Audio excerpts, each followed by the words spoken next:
I'm Don. And I'm Connor. Here, we're sitting with Miss Sue Weber, a former student of Emerson Junior High. Hello, we are sitting here with Miss Frances Johnson, student of 1977. Welcome back to Emerson. Please tell us a little bit about yourself. Yeah, it's great being back, and thank you for this opportunity to ask questions and actually the stir to the pot of the experience of being in middle school. I'm a mother of 3. I have a son, Kenny, 2 daughters, Monica and Sasha. I stayed in Park Ridge except for higher education. Just love being in Park Ridge and seeing the evolution of Emerson. I've been a violinist, a pastoral associate for the Catholic Church, and that's about it. Well, my name is Sue Weber. It used to be Sue Ratcliffe, and I have 3 brothers, and we all went through the District 64 school system. We were all through field school, and then came to the original Emerson Junior High. It wasn't a middle school. It only had 7th and 8th grade at that time, and that was located on this property, but not on this exact spot where Emerson Middle School is now. Let's see, my time here, I'd have to say, which is quite important, is my parents had us in music, and so I played the violin, and I had lessons at Emerson with Philip Essa, and he was the teacher that we'd have lessons here at the library in their little study halls, which was nice. And so I transitioned from violin to viola at that point when I was in junior high, and I would be taken out of class, and we'd have private music lessons here. And then 2 days a week my parents would drop us off, or we'd walk to Lincoln for orchestra, and then they would bus us back here. So I had the experience of taking a bus here, and that would be early in the morning. I enjoyed school. It was a peaceful place to go.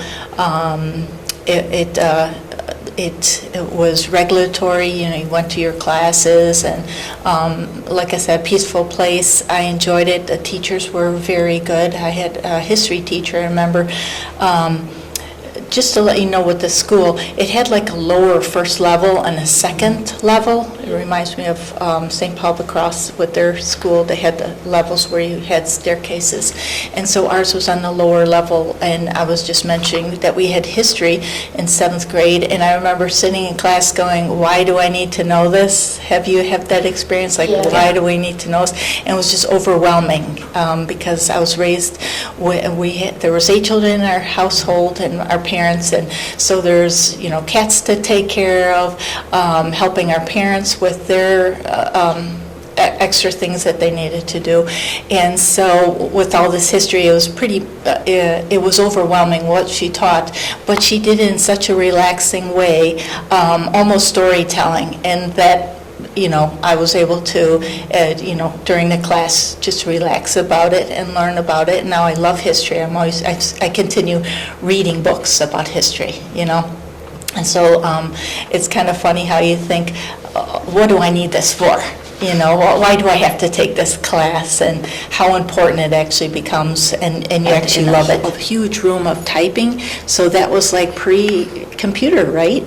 And I would love to take the coding. That would be really neat. So I love how we, as a society, we're building on our education and learning, and right, guys?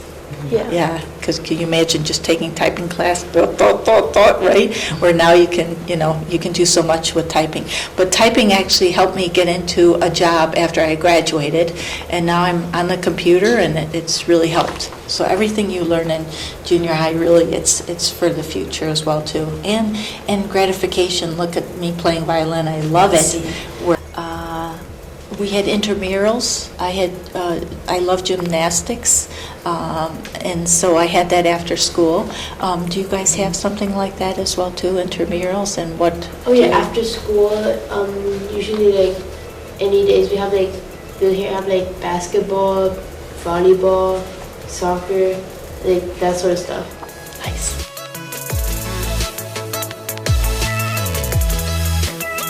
What types of emotions did you experience when you learned or maybe even saw Emerson Junior High being torn down to make way for the new Emerson Middle School? Well, it was a little different for me because we left and closed Emerson Junior High, and then it became the Japanese Futobakai School. So it didn't get torn down for quite a while until after it had closed in that regard. So it was interesting to me, I think, a little forlorn, a little sad about it closing, and then it kind of made me wonder what exactly the Futobakai School was all about, because I didn't understand that being only an 8th grader or a freshman in high school. So that kind of led me to thinking about how difficult it might be for folks who are coming here from other countries and are not accustomed to the culture of our teaching institutions, and how they would really have to struggle to stay in their known languages and the methodology of teaching. So that was interesting. When the Futobakai School was demolished, it was definitely one of those things. I think I was into my older years, into college, and so it was one of those things that when you come back, you kind of go, oh my gosh, they're destroying it. But actually, it was interesting because by then we already knew that there would be another junior high, another Emerson being built. So it kind of was a sense of relief that this property wasn't going to turn into housing, and instead would still be a place for kids to come and learn and teachers to have jobs. So it was really great. Well, I was a housewife, or raising my kids, driving from Gulf Mill Shopping Center and coming down the street where the school used to have its front, and I was really shocked. My first thing is shocked. Like it's coming down. Why? And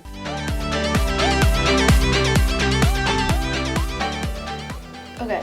What, if anything, did you wish you had at Emerson Junior High that was perhaps incorporated in Emerson Middle School? So that question is related to more of what I would have loved to see here. I'll tell you, I was fortunate enough, I stayed in the area after I got married and had my children, so my oldest daughter went to school at Lincoln for her 7th grade, because Emerson was being built. And then 8th grade, she was the first class to graduate from the new school. So I was thrilled by the opportunity to be able to come and see what the new school looked like. And I'll tell you what I was mostly jealous about, and that was photography labs and sewing labs and a setup like you have here, where you have this whole broadcasting room. Those types of electives, we called them that in those days. Do you still call them electives? Yes, we do. Okay, so those types of electives in our school program during the day was so still very much structured with math and social studies and science and English and things like that, that we only were allowed to select 2 electives every year. So we had a choice of not very many options, like maybe one of them was sewing, maybe one of them was creative writing, maybe one of them was woodshop, the same kinds of things that we were seeing earlier on in terms of funneling 6th graders into the 7th and 8th grade junior high. So the idea that there would be so many more options for you to learn about, typing, keyboarding, computers were obviously just starting during that time frame in terms of what was available, the extreme resources that you had in your library resource centers. When I was in school, it was just a library. It wasn't a computer program and section like that as well. So I think I think one of the things I was mostly jealous about was the photography studio, because it was something that, for whatever reason, appealed to me, and I thought, wow, this is a great opportunity.